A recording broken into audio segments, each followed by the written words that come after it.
Bueno, buenas tardes. Este video es para nuestros estudiantes de la EPA de Historia y Geografía de cuarto A, B y C. Yo les estoy haciendo este video, no se lo estoy haciendo con la profe Yamila porque ella está bastante enferma de la voz tomada, pero no hay problema. Entiendan que esto es de la EPA, es parte de las dos. Este video en realidad tiene el objetivo de que sea visto por aquellos estudiantes que no estuvieron en las clases de cuando se dictó este tema. Porque nosotras dimos una actividad que tenía que ver que cuando nosotras explicáramos esto, ustedes tenían que tomar apuntes y tenían una nota por ello. ¿Qué pasa? Hay muchos estudiantes que quizás no lo hicieron, que les cuesta mucho, que necesitan volver a verlo, o que directamente no estuvieron en el aula y no es una actividad que se puede hacer si no se tiene la explicación docente. Entonces se nos ocurrió con la profe hacer un video y al final de este están las consignas que ustedes tengan que realizar para que no se queden sin esa actividad y principalmente para que no se queden sin estos contenidos, para que puedan tener esta explicación. Entonces, repito, es para quienes no hicieron la tarea, las consignas que tienen que hacer. Por supuesto que cualquiera de ustedes está invitado sobre todo a verlo porque recuperamos contenidos importantes. Arranco. Esto lo empezamos a trabajar después de haber terminado las actividades de la situación inicial. Por eso es que ustedes ven que vamos a recuperar conceptos nodales a partir de la situación inicial que trabajamos con Nahuebe. No es mucho lo que vamos a recuperar de esto, pero ya. Cuando nosotros hablábamos de Nahuebe, con la profe Yamila hay algo que nos interesa que nosotros podamos destacar. Y es precisamente que cuando hablamos con esta situación, que es básicamente nos permite recuperar categorías centrales, que es lo que nos interesa ahora en este momento, sobre todo pensando en que son prácticas de desarrollo de actividades económicas extractivistas, que como vimos en la situación inicial tienen un enorme impacto ambiental sobre las vidas humanas y no humanas de los territorios. Y recuperamos este concepto que es importante, o esta frase de una socióloga argentina muy importante, la vamos a trabajar mucho durante cuarto y quinto año en nuestra EPA, que es Svampa Maristela, y además es coterránea nuestra porque es de la Patagonia, de la zona de Cinco Saltos, así que vamos a utilizar mucha información de nuestra paisana. Svampa Maristela, esta socióloga, cuando analiza el impacto de las actividades económicas, ¿qué es lo que dice? Desde una mirada crítica, desde una mirada desde las ciencias sociales de forma crítica, que es la que abordamos nosotras en el aula. Cuando se desarrollaron estas actividades, estos territorios se convierten en zonas de sacrificio y el lugar, el territorio, como las personas que allí viven, son cuerpos y territorios que se convierten en sacrificables, en descartables.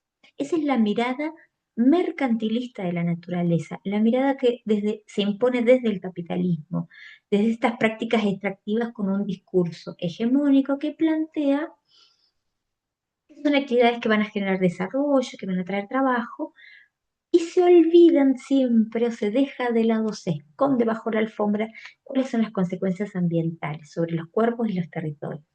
Desde allí, entonces, es que surgen movimientos sociales que hablan en otros lenguajes, que valoran el territorio y las vidas desde otro lugar, desde otros espacios de valoración.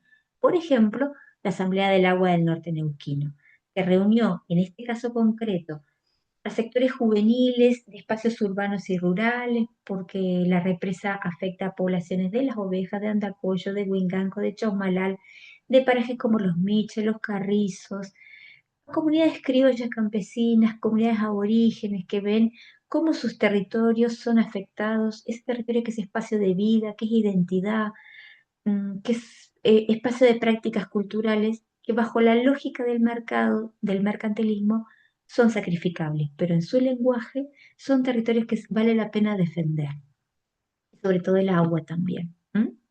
Por eso es que se habla de la idea del Nahuel sin represas, de denunciar que la realización de esta represa se hizo como un proceso inconsulto, que no se consultó debidamente a las comunidades, que es nuestro derecho ciudadano, que esos territorios son espacios vitales para las comunidades, porque sin agua no se puede vivir. El extractivismo, a la larga, va a generar eso, genera la contaminación de los espacios. ¿M?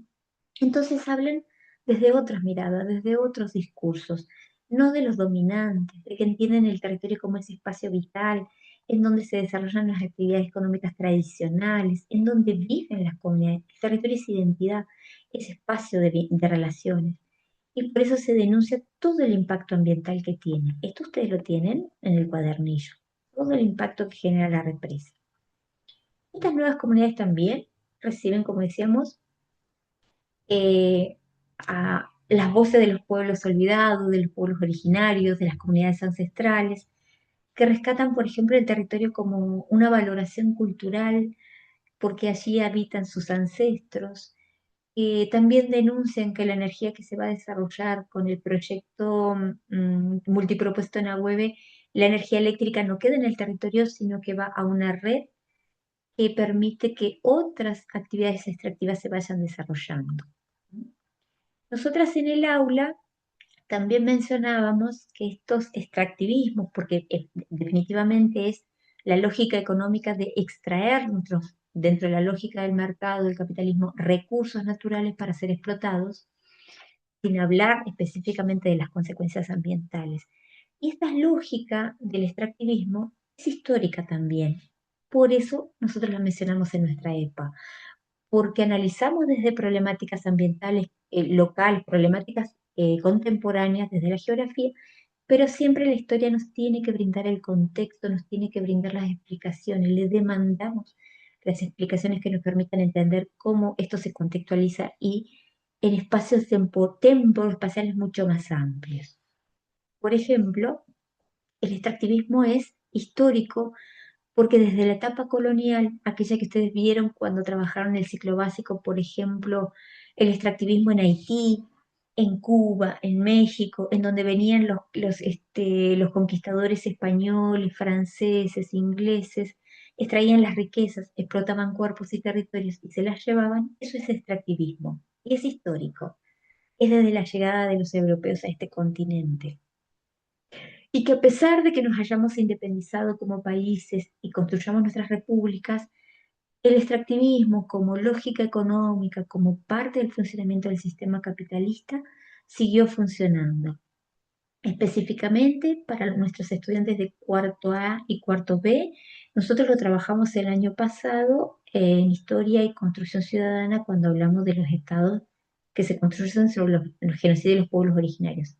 Este tema lo trabajamos en cuarto C, en la situación inicial, cuando trabajamos que los estados se construyen sobre los genocidios y hablamos del norte neuquino, cuando el Estado avanza sobre estas tierras, esos territorios son sacados a los pueblos originarios, aparecen para el modelo económico agroexportador y las poblaciones, como ven en esta imagen, son cuerpos explotados porque son trasladados a la fuerza, porque son separadas las familias, porque hay mucha violencia, hay vejaciones de todo tipo, hay separación de los niños. Entonces, son características que nos permiten identificar que esas acciones del Estado fueron genocidas.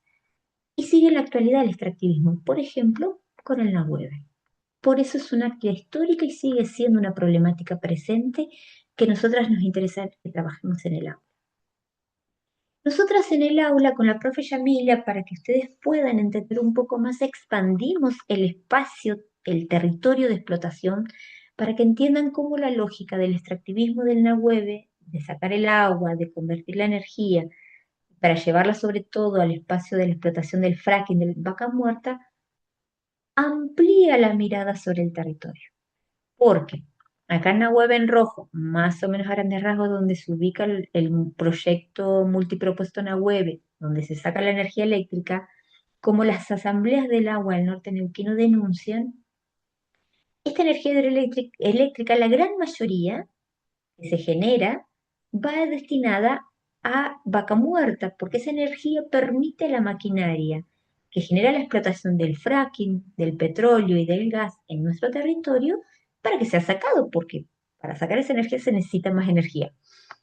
Y en ese espacio, en vaca muerta, donde se desarrolla el fracking, la fractura hidráulica, también hay un territorio que se contamina, también hay poblaciones que denuncian, porque hay mucha contaminación ambiental, porque hay el fracking, cuando se hace la fractura hidráulica se utiliza mucha agua, además de la energía eléctrica que obtienen de nuestros ríos, piensen que Neuquén, la zona de donde está Ñelo, Vaca Muerta, está muy cerca de la confluencia de los arroyos Neuquén y Limay. Y hay, cuando uno pasa por el costado de los caminos, enormes ductos que llevan agua de nuestros ríos y que se destinan a la realización de la fractura hidráulica, porque la fractura hidráulica es romper las capas de la roca madre mediante presión hídrica. Entonces utilizan agua, cada pozo puede llevar entre 60 a 90 millones de litros de agua, hay más de 10.000, imagínense la cantidad de agua que está allí. Y esa agua no vuelve al ciclo hídrico porque se contamina, porque se utilizan tóxicos, 5% de químicos, y esa agua pasa a ser contaminada. Y además, también se utiliza arena en la fractura hidráulica para que permita la fractura. Agua, arena y químicos. ¿Sí? ¿Y de dónde se saca esta arena? De nuestros ríos, pero también de lugares como por ejemplo el río Paraná en Santa Fe y Entre Ríos, y erosionan el lecho de los ríos, de un río enorme y fundamental que es el nuestro Paraná, y se extrae ese recurso que es la arena y se trae también a Vaca Muerta. Fíjense cómo entonces tenemos ya tres territorios conectados en donde los territorios son explotados. ¿Sí? Nahueve, Vaca Muerta, el fracking, Entre Ríos, Santa Fe, cuando se saca la arena del río Paraná.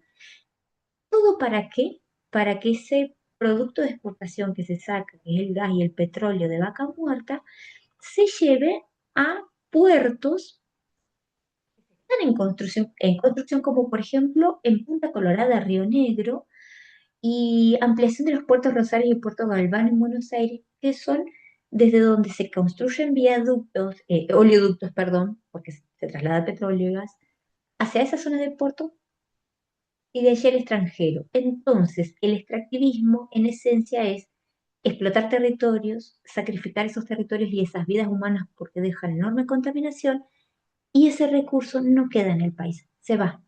Por eso se llama extractivismo. ¿M? Y por eso nosotros se lo graficábamos con las profes en el aula, pero se los dejamos así de esta forma ahora. Entonces, ¿qué tenemos como consecuencia? Entender que este es un proceso económico, el extractivismo, este modelo extractivo, Svampa Maristela elige llamarlo de manera crítica un modelo económico de mal desarrollo, porque tiene una enorme consecuencia ambiental sobre las vidas y los territorios. Es un proceso de acumulación por desposesión. ¿Acumular qué? Riquezas, venir, esas grandes empresas extraen nuestros recursos, esos bienes comunes, el agua, la arena, la energía eléctrica, el agua de los ríos, el gas, el petróleo, se lleva selva, se acumula esa riqueza y se sale del país. Y la desposesión, los territorios contaminados, las vidas afectadas quedan acá. Por eso el extractivismo es un modelo de mal desarrollo, como lo define Svampa Maristela, y que básicamente es un proceso de acumulación por desposesión. Esto es importante que lo tengan en claro. Fíjense entonces que ahí vemos cómo estas prácticas extractivas, como por ejemplo la privatización de tierra, la quema de nuestros bosques nativos, el fracking con esos piletones en donde cuando se sacan los químicos y esos restos quedan ahí, pero quedan a cielo abierto, no se hace el tratamiento ambiental adecuado, la minería a cielo abierto, la soja transgénica. ¿Sí? Esto es desde el funcionamiento del sistema capitalista. A grandes rasgos, que ustedes también tienen un cuadro que se los hemos dado, nos permite explicar que a lo largo del siglo XX no solo existió el funcionamiento del sistema capitalista, que es un sistema económico basado en la propiedad privada de los medios de producción. Como unos tienen esos medios de producción, ¿qué puede ser? Dinero, las fábricas, los espacios, puede ser, mi cámara está media complicada con el zoom, em, la tecnología, el transporte, esos medios que sirven para producir algo están en manos de unos pocos. Y otros, que la gran mayoría, son los que trabajan, la mano de obra. Ya lo vimos en tercero esto, cuando hablamos de la globalización, cuando hicimos trabajos que nos permitían vincular la globalización del sistema capitalista. En el siglo XX existieron otro sistema que fue el socialismo, que lo que pretendía precisamente era modificar la desigualdad del capitalismo. Si el capitalismo se plantea bajo la propiedad privada, el socialismo plantea, todo en términos teóricos, chicas, chicos, que los medios de producción tienen que estar en manos del Estado. Y de esa forma se evita la desigualdad económica y la desigualdad social. En términos, vuelvo a decir, teóricos. ¿Mm? Y nosotros pertenecemos a la llamada de los países del tercer mundo, los de América Latina, aquellos países africanos, sectores del mundo, del subcontinente asiático, que son los países básicamente de los cuales se extraen nuestros recursos. ¿Sí? En la década del 90, este sistema de un mundo multipolar, que hay dos grandes potencias que se dio durante, sobre todo durante la segunda mitad del siglo XX, desde 1947 a 1989-1990, tengan en cuenta estas fechas, repito, desde 1947 hasta 1989-1990, se dio lo que se llama la Guerra Fría, que fue un enfrentamiento entre estas dos grandes potencias, el socialismo y el capitalismo, cada uno con su referente, de cierta forma, el capitalismo con Estados Unidos y Europa Occidental, Inglaterra, Francia, Holanda, Bélgica, ¿m? Y los países del mundo socialista o del bloque socialista, que son los rusos, China, Cuba muy pequeño, pero que también pertenece al bloque socialista. Esos dos grandes bloques nos hablaban que en la segunda mitad del siglo XX hubo un mundo marcado por dos grandes potencias, capitalismo y socialismo. Ya después vamos a adentrar un poco más en esto, pero por ahora lo dejamos hasta ahí. 1990 se produce el colapso del socialismo soviético, es decir, la Unión Soviética, el sistema socialista soviético se acaba por problemas internos, no vamos a entrar en detalle todavía. ¿Y qué es lo que queda? La globalización del sistema capitalista, el único sistema que queda funcionando a nivel mundial. Y que nosotros ya lo trabajábamos, por ejemplo, en tercer año cuando hablábamos acerca de cómo las empresas, durante la globalización del capitalismo a partir de 1990, empiezan a desterritorializarse. Las grandes empresas, acá tenemos un montón, por ejemplo, Coca-Cola, la Ford, empresas, por ejemplo, de tecnología, la nueva, el capitalismo de plataformas informáticos, tienen sus bases, sus empresas centrales en los países más ricos del norte global, Estados Unidos, Europa Occidental, pero la producción la llevan a los países del tercer mundo, los países más pobres. Por ejemplo, la India, Bangladesh, en América Latina, en China, por ejemplo, ¿se acuerdan que hablábamos de las grandes fábricas textiles? Porque en esos países hay mano de obra barata, eh, hay falta de derechos laborales, es más bajo el costo. Entonces las empresas del mundo globalizado, estas grandes empresas como por ejemplo Tesla, Coca-Cola, Shane, todas estas grandes empresas, Zara, empresas de tecnología, Google, incluso, o por ejemplo, no sé, la Ford, las grandes empresas automotrices también, tienen sus casas centrales en los países ricos, Estados Unidos, por ejemplo, Europa Occidental, y la producción la trasladan a países del tercer mundo pues les sale más barato. El producto se envía a las casas centrales y luego se vende y sale mucho más caro. ¿Qué es lo que entonces qué pasa ahí? La producción se terceriza, se hace en el tercer mundo, pero el producto, como el sellito, la marca puesto ahí, se lo vende mucho más caro como si hubiera hecho Made in Estados Unidos, Made in Italia, Made in Francia. Por ejemplo, con la alta moda, por ejemplo, no sé, la verdad que no sé, Gucci. Lo hacen en China, pero le ponen sellito hecho en Francia porque le pusieron la etiquetita o el cierre, entonces sale muchísimo más caro. ¿Mm? Es básicamente cómo funciona la economía global. ¿Qué pasa en América Latina? En nuestra América Latina, desde el siglo XXI, estamos hablando del 2000 en adelante, América Latina, Argentina, Brasil, México, Chile, Colombia, Ecuador, Perú, Bolivia, Paraguay, Uruguay, todos nuestros países reprimarizan la economía. Es decir, vienen de profundas crisis económicas eh, y necesitan sacar de la pobreza una gran cantidad de población. Para el 2000 más o menos, tengan en cuenta, esto también lo dice Svampa Maristela, hay 450 millones de personas por debajo de la línea de pobreza, sin contar los millones de personas que son pobres.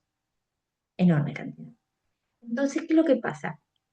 Tienen que salir los gobiernos que van a estar en el inicio del año 2000 del siglo XXI, gobiernos progresistas, entienden que tienen que modificar la economía o reactivar la economía de sus países para que el dinero que entre se vuelque en políticas que beneficien a la población.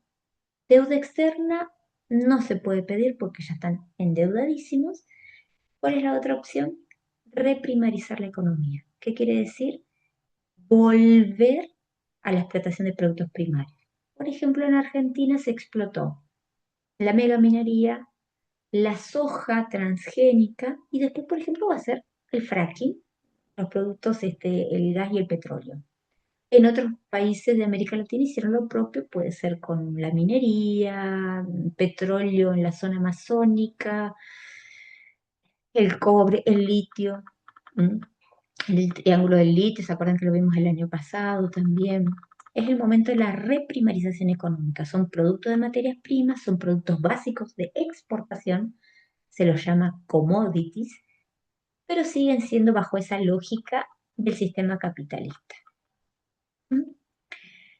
¿Qué pasa en esa mirada? Los sectores primarios, cuando vienen estas empresas, son empresas que invierten, por ejemplo, en minería, en el fracking, en la soja, en la explotación de hidrocarburos, de gas, ¿sí? Por ejemplo, eh, que vienen del extranjero, tienen socios locales muchas veces, vienen con un montón de dinero para invertir, traen tecnología de punta, vienen de otros lugares,